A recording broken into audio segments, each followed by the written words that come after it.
261वां प्रश्न है कि 1929 के कांग्रेस अधिवेशन में पूर्ण स्वराज का पताका किसने उठाया था? इसका उत्तर हो जाएगा ऑप्शन बी, पंडित जवाहरलाल नेहरू ने। 262वां प्रश्न है कि समाजवाद का समर्थक कौन था और 1933 में ब्रिटिश शासन देशी राज्यों, जमींदारवाद और पूंजीवाद को उखाड़ फेंकना चाहता था? इसका उत्तर हो जाएगा ऑप्शन बी, जवाहरलाल नेहरू। जवाहरलाल नेहरू समाजवाद के समर्थक थे। नेहरू वर्ष 1933 में ब्रिटिश शासन, देशी राज्यों, जमींदारवाद और पूंजीवाद को उखाड़ फेंकना चाहते थे। नेहरू का समाजवाद सोवियत संघ के समाजवाद से प्रभावित था। उन्होंने नवंबर 1927 में सोवियत संघ की यात्रा की थी। 263वां प्रश्न है कि किसने 1921 में पहली बार पूर्ण स्वतंत्रता की मांग को उठाया था? इसका उत्तर ऑप्शन डी हो जाएगा, मौलाना हजरत मोहनी ने।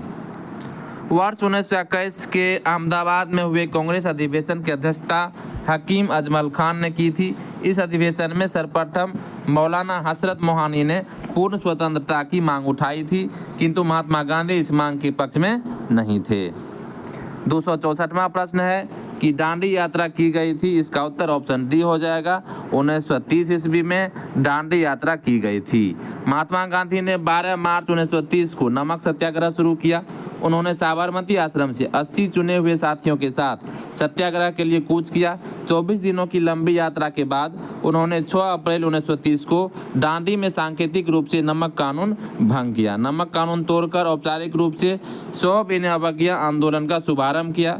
सविनय अवज्ञा आंदोलन गांधी जी के नेतृत्व में पूरे देश में फैल गया। तमिलनाडु में गांधीवादी नेता सी राजगोपालाचारी ने तिरुचेनगोड आश्रम से त्रिचुरापल्ली वेदारण्य तक की नमक यात्रा की थी।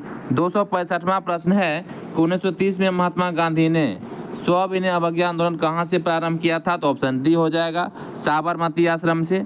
266वां प्रश्न है कि नमक सत्याग्रह के दौरान बिहार में लोगों ने नमक बनाने के साथ साथ किस कर के विरोध के द्वारा सरकार का विरोध किया था? तो ऑप्शन ए हो जाएगा, चौकीदारी कर का विरोध किया था। महात्मा गांधी ने जब 12 मार्च 1930 को अपना प्रसिद्ध दांडी मार्च शुरू किया था, उन्होंने साबरमती आश्रम से चुने हुए साथियों के साथ सत्याग्रह के लिए कूच किया था। 24 दिनों की लंबी यात्रा के बाद उन्होंने 6 अप्रैल 1930 को दांडी में सांकेतिक रूप से नमक कानून भंग किया और इस प्रकार नमक कानून तोड़कर उन्होंने औपचारिक रूप से सविनय अवज्ञा आंदोलन का शुभारंभ किया था। सविनय अवज्ञा आंदोलन गांधी जी के नेतृत्व में पूरे देश में फैल गया। बिहार में लोगों ने नमक बनाने के साथ साथ चौकीदारी कर के द्वारा सरकार का विरोध किया। चौकीदार कर विरोध बिहार में अत्यधिक सफल रहा था।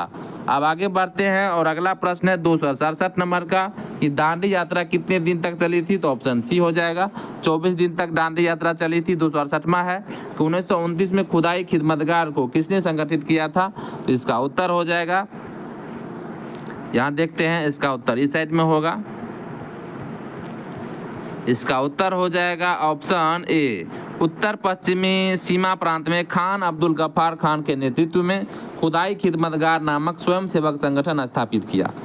इन्हें लाल कुर्ती रेड शर्ट के नाम से भी जाना जाता है। लाल कुर्ती संगठन ने पठानों की राष्ट्रीय एकता का नारा बुलंद किया और अंग्रेजों से स्वतंत्रता के लिए ब्रिटिश उपनिवेशवाद के विरुद्ध आंदोलन संगठित किया तथा श्रमजीवियों की हालत में सुधार की मांग की। धातव्य है कि जब अन्य प्रांतों में मुसलमान स्वयं को सत्याग्रह आंदोलन से अलग रख रहे थे, तो उत्तर पश्चिम सीमा प्रांत के मुसलमानों ने खान अब्दुल गफ्फार खान के नेतृत्व में सविनय अवज्ञा आंदोलन में एक महत्वपूर्ण भूमिका निभाई थी। 269वां प्रश्न है कि बेगूसराय के चौकीदार के विरुद्ध आंदोलन एक हिस्सा था। ऑप्शन बी, सविनय अवज्ञा आंदोलन का। दिसंबर 1930 में सविनय अवज्ञा आंदोलन के दौरान उत्तरी बिहार के सारण जिले में बिहोर नामक स्थान पर चौकीदारी टैक्सी का विरोध प्रदर्शन हुआ और प्रदर्शनकारियों ने बंदूक से 27 बार छर्रे दागे जाने की परवाह नहीं की। अगले महीने बेगूसराय मुंगेर जिला में स्वतंत्रता दिवस के लिए एकत्रित भीड़ में भारी संख्या में ग्रामवासी आकर सम्मिलित हो गए और उपमंडल अधिकारी को एक गड्ढे में खदेड़ दिया। 146 बार गोलीबारी किए जाने के बाद ही वे विसर्जित हुए। 270वां प्रश्न है कि सविनय अवज्ञा आंदोलन की असफलता के बाद गांधी जी ने महत्व दिया किसको? तो ऑप्शन ए, रचनात्मक कार्यक्रम को। सविनय अवज्ञा आंदोलन की असफलता के बाद गांधी ने रचनात्मक कार्यक्रम को महत्व दिया। अक्टूबर 1934 में गांधी जी ने अपना पूरा समय हरिजनोत्थान में लगाने के लिए सक्रिय राजनीति से स्वयं को हटाने का निश्चय किया।